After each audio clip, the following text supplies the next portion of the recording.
Denali National Park and Preserve is the top travel destination in the 49th state with over 400,000 visitors to the park each year.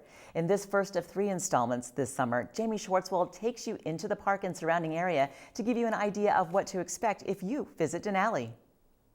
The High One, or Denali, is the tallest peak in North America, soaring 20,310 feet above sea level. It's the reason they visit the 6 million acre park and preserve. Catching a glimpse of the behemoth is a reason they come back. There are many ways to access the park. Many choose the park's bus system, which offers several options for hikers, campers, or those hoping to see the many species of wildlife within the park. There are also guided tours. Seeing people seeing something that they've never even imagined they would see, and the joy and the excitement, it fills me right up.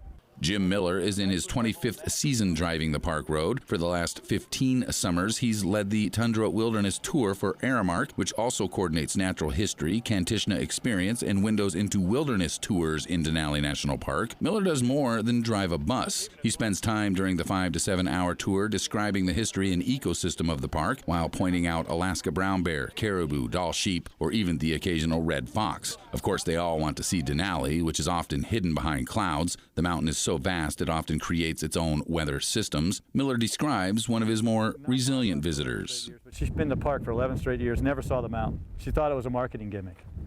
And so we hadn't seen it until we crested Stony, and the mountain was there in all its glory. She was crying. I mean, it was just so exciting, the joy that she had. Pretty amazing. I came here in 1978 for the first time as a kid, 15 years old. There's a picture of me looking out over Polychrome, and I still have that same joy.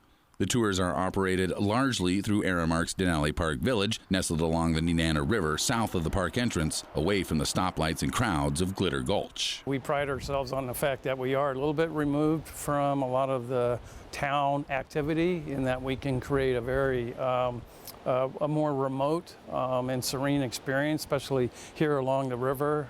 Actually very peaceful, and we really feel that enhances the overall experience, carries that park theme right here to the lodge. A vast majority of the visitors come from out of state or out of the country for that matter. However, Canali says they have room for locals from Fairbanks and surrounding areas. There's a misconception that it's full up once we get into peak season, that there's no space, you can't get into the park. That's not true.